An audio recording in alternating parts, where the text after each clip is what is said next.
Buddy, why did you come by taxi? What happened to the Range Rover we gave you for your 19th birthday? Grandpa's voice carried warmth and confusion, echoing across the driveway as I stepped out, holding a small paper bag of his favorite muffins.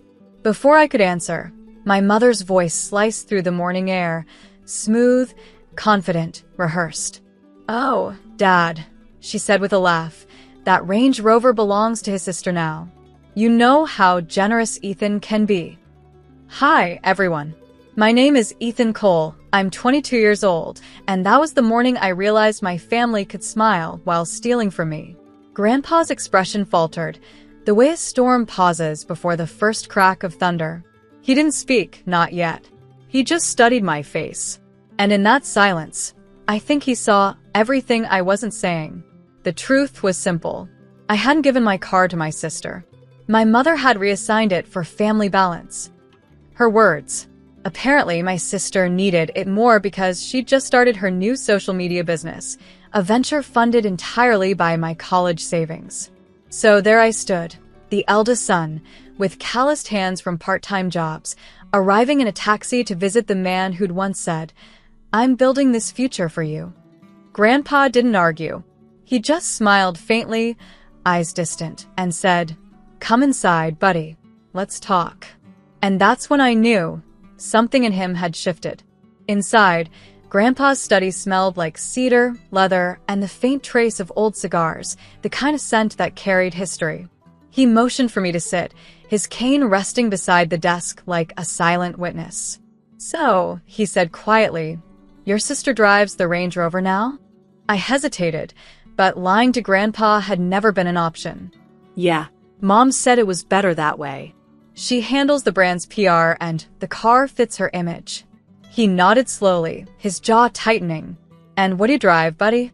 I laughed, though it sounded hollow. "Whatever the Uber app sends." His gaze softened with something I couldn't name, disappointment, maybe grief. Then he said something strange. "You know, Ethan, I once built this family business from a truck that barely started. I didn't do it for image. I did it so none of my children or their children would have to beg for what's already theirs." That hit harder than I expected. I'd never seen Grandpa emotional, but there was a quiet storm brewing behind his calm. Downstairs, I heard Mom's voice echoing, cheerful, fake, giving my sister a tour of Grandpa's new guest suite. "Make yourself at home, honey. Dad won't mind if you use his study for your shoots." Grandpa's eyes flickered toward the door. "Shoots." "Yeah," I sighed. "She's turning his house into content." He smiled faintly. "Not for long." That evening, Grandpa insisted we all have dinner together. It felt formal, like a board meeting disguised as a family meal. The long oak table gleamed under chandelier light, and the air was thick with something heavier than tension, pretense. Mom kept up her cheerful tone. "Dad, you should have seen how amazing Lily's doing online. Her brand's going viral. The car really helps with that luxury image." Grandpa simply stirred his soup. "Luxury," he repeated. "Funny word. You know what I called luxury at your age, son?" he asked me, though his eyes were on her. "A working engine and a full tank." Mom laughed nervously. "Oh, Dad, times have changed." "Yes," he said, "but values shouldn't." Lily smiled sweetly, completely unaware of the storm she was sitting beside. "I'll take you for a drive tomorrow, Gramp. The car handles beautifully. I even put my logo on it." His spoon froze midair. "You put your logo on a gift from me to your brother?" The silence that followed could have shattered glass. My father shifted uncomfortably. Mom tried to recover. "It's just vinyl, easily removable." Grandpa leaned back in his chair, studying them all. "Some things," he said softly, "aren't meant to be removed. They reveal who we've become." He looked at me and gave the smallest nod, the kind that promised something was coming, something deliberate. The next morning, Grandpa's driver arrived at my apartment before sunrise. "Mr. Cole wants you at the estate," he said, handing me a sealed envelope with my name on it. Inside was a single note, written in Grandpa's sharp handwriting. "Buddy, bring nothing but the truth. Love, G." When I arrived, the house was quiet. Only the low hum of ocean waves from the nearby cliff filled the air. Grandpa was in his office. Papers spread across the desk. Property deeds, trust documents, the works. He looked up with a tired smile. Sit down, Ethan. I'm rewriting something today. Before I could ask, footsteps echoed behind me. Mom. She barged in like she owned the place. Dad. What's this nonsense about lawyers coming by? You promised you'd rest. He didn't even glance at her. Rest is for men who regret their work. I'm fixing mine. She laughed nervously. Oh, come on, Dad. Over a car? No, he said calmly. Over a pattern. She froze. He folded a letter carefully, sealed it, and placed it in an envelope marked to be opened upon my passing. Then he looked at me and said, I built this family with my hands. But I forgot to teach them what those hands meant. Mom's smile faltered. Dad, what are you doing? He turned to her, eyes steel. Something I should have done years ago. By afternoon, the atmosphere in the house had shifted. The usual arrogance in my mother's tone was gone, replaced by an edge of worry she couldn't hide. Even Lily had stopped filming her morning mansion vlog. At 3 p.m., Grandpa's longtime lawyer, Mr. Harlan, arrived with a briefcase and quiet authority. He greeted Grandpa warmly, then nodded at me. Ethan, good to see you. I assume you understand why you're here. I didn't, not yet. But Mom clearly did. She stood near the window, arms crossed, watching like someone waiting for a storm she couldn't control. Grandpa gestured toward the large oak desk. Harlan, show them the revised draft. The lawyer opened his briefcase and pulled out a thick folder.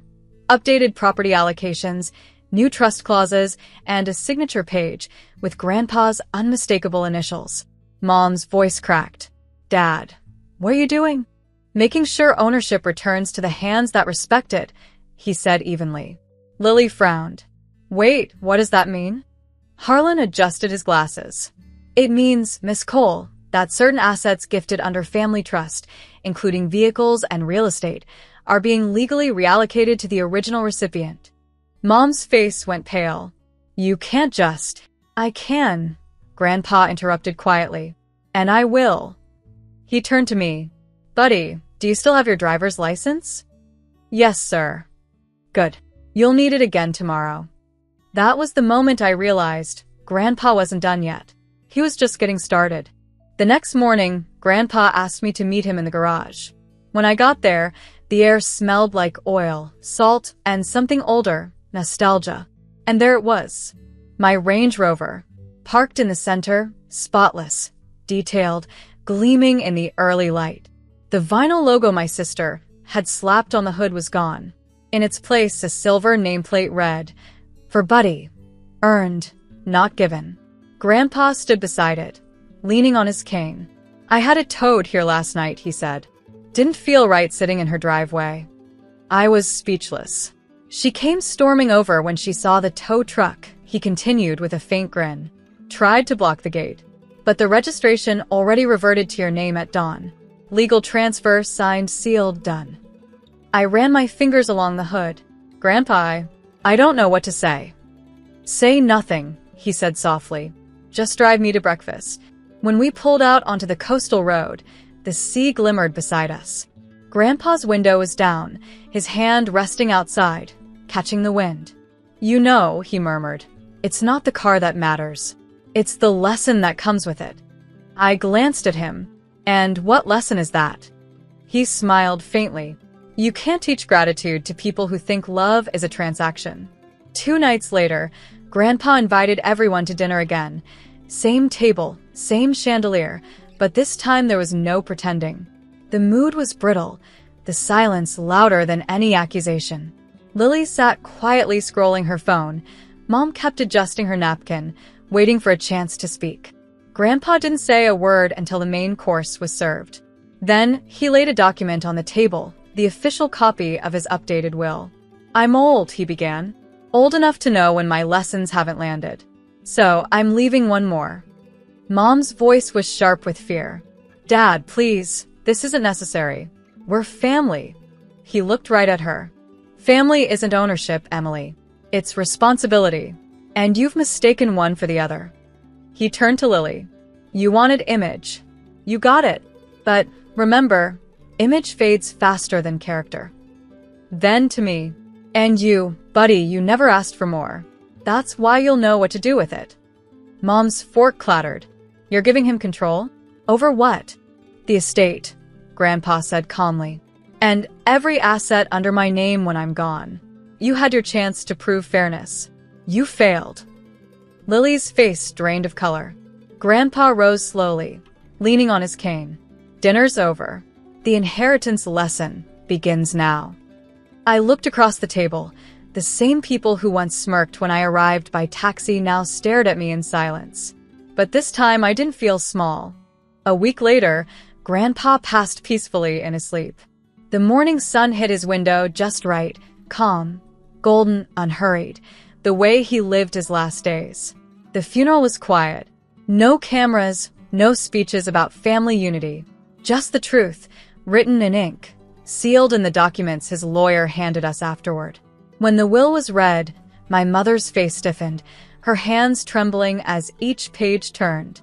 Grandpa hadn't left me everything. He'd left me purpose. The house, vehicles, and business shares were placed into a new foundation, the Cole Trust for Integrity and Education, with me as director.